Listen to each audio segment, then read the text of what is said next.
নমস্কার বন্ধুরা, আবার একটা নতুন রেসিপি নিয়ে হাজির হচ্ছি। আজকে একদম রিফ্রেশিং জুস, মানে এই গরমে একদম ঠান্ডা ঠান্ডা রিফ্রেশিং জুস কিন্তু তোমাদের সাথে শেয়ার করব। আশা করি তোমাদের ভালোই লাগবে। চলো দেখতে থাকো।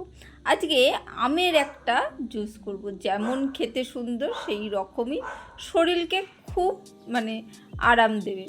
শরীরের জন্যে কিন্তু খুব ভালো, আর ইনস্ট্যান্ট বানানো যায়, খুব সহজ, একদম খুব ঘরোয়া কিছু মশলা দিয়ে কিন্তু আমি বানাচ্ছি।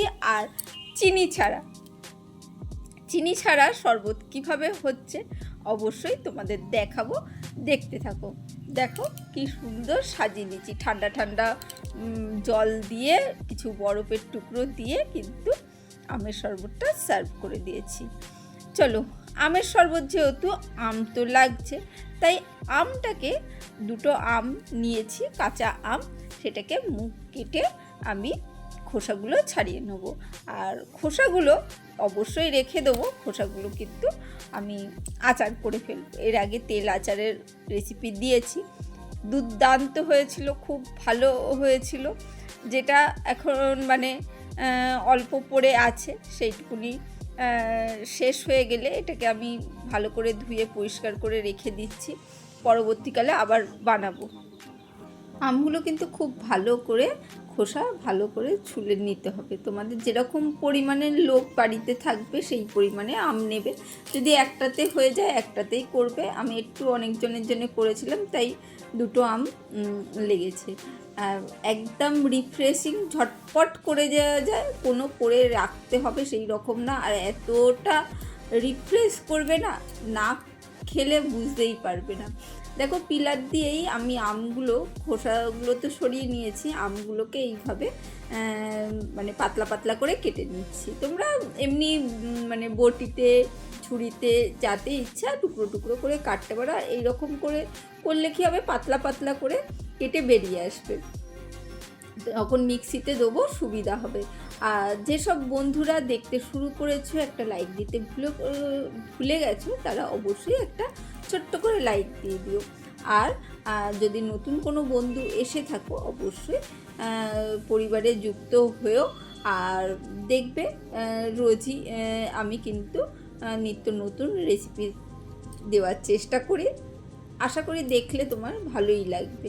অবশ্যই সেই জন্যে চ্যানেলটাকে সাবস্ক্রাইব করে রাখবে, তাহলে যখনই ভিডিও দেবো তখনই দেখতে পাবে। আর পুরনো বন্ধু, নতুন বন্ধু সবাইকে জানাই অসংখ্য ধন্যবাদ এইভাবে পাশে থাকার জন্যে। সবাই সবার পাশে যদি এইভাবেই থাকে, ঠিক ছোট্ট ছোট্ট পায়ে আমাদের লক্ষ্যের দিকে আমরা এগিয়ে যাব। আর কিছু অন্য কোনো পথের আশা করতে হবে না। যে পথে আমরা লক্ষ্য রেখে ইউটিউবে যুক্ত হয়েছি, সেইগুলো কিন্তু আশাগুলো পূর্ণ হয়ে যাবে। এখানে দেখো, মিক্সির বাটির মধ্যে আমি নিয়েছি তাল মিছরি।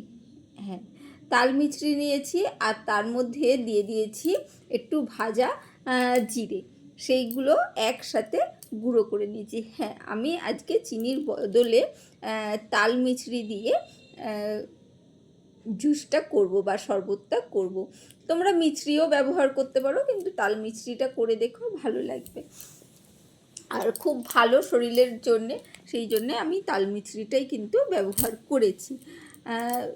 চলো, তাল মিছরিগুলো গুঁড়ো হয়ে গেছে। আর জিরেটা একটু হালকা কড়াইতে ভেজে নিয়েছিলাম, সেইটাই কিন্তু আমি একসাথেই গুঁড়ো করলাম। হালকা জিরেটা ওর সাথে গুঁড়ো হবে, একটু দানা থাকবে, বড় বড় থাকবে, তাতে কোনো অসুবিধে নেই।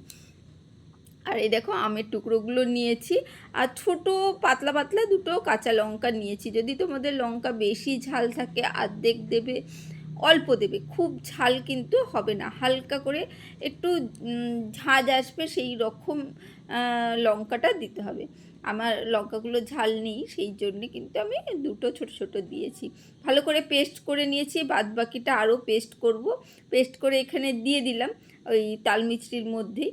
আর বাদ বাকি আমটা এবারে দিয়ে দিচ্ছি। এই আমটাকে না আমি একদম পেস্ট করব না, মানে একদম পুরো ওই আগেরটা যেমন মিহি পেস্ট হয়ে গেছে সেই রকম করব না, একটু দানা মানে অল্প অল্প একটু বড় বড় থাকবে, সেই পর্যায়ে কিন্তু আমি পেস্ট করব।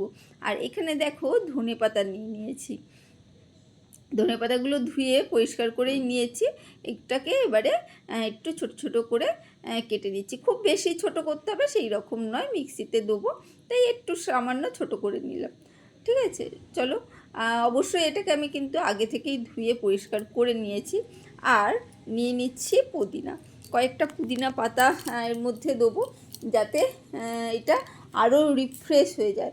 কাঁচা আমের যে স্বাদটা না শরীরে প্রচুর পরিমাণে ভিটামিন সি দেবে, মানে প্রচুর প্রচুর, আর খেতে কিন্তু দারুণ হবে, শরীরের পক্ষে খুব ভালো।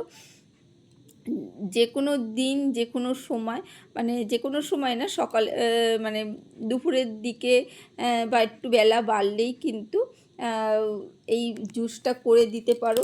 বা যারা বাইরে যায় যে কোনো বোতল বা শিশিরে করে কিন্তু কাচের বোতলে বা স্টিলের বোতলে করে কিন্তু নিয়ে যেতে পারো, খেতে পারো, খুব রিফ্রেশ হবে কিন্তু। বেশ খানিকটা আমি পুদিনা পাতা কিন্তু ছিঁড়ে ছিঁড়ে ওর মধ্যে দিয়ে দিচ্ছি। পরিমাণ মতন দিতে হবে, যে এতটাই দিয়ে দিতে হবে সেই রকম না। আর এইটা কিন্তু আমি হালকা করে, বললাম না হালকা করে পেস্ট করেছি, একটু এইটার দানা দানা মতন রয়েছে, দেখো দেখলেই দেখতে পেলে, মানে যখনই ফেললাম একটু দানা দানা রয়েছে। আর এরপরে আমি একটু মিক্সিটা ধুয়েও জল দিয়ে দিয়েছি, ঠান্ডা জল দিচ্ছি কিন্তু, এটা ফ্রিজে ঠান্ডা জল এখানে ব্যবহার করছি। গরমের দিনে তো একটু ঠান্ডা ঠান্ডা জলই ভালো লাগে, তাই না? সেই জন্যে ঠান্ডা জল ইউজ করেছি। তোমরাও কিন্তু ঠান্ডা জলই ইউজ করবে, তাতে ভালো লাগবে। একটু স্বাদ অনুসারে লবণ দিয়েছি, যে কোনো মিষ্টির জিনিসে শরবতে একটু লবণ তো লাগবেই, লবণ ছাড়া শরীরে কিন্তু যে কোনো জুস খেতেও ভালো লাগবে না, শরীরের পক্ষে ঠিকও হবে না।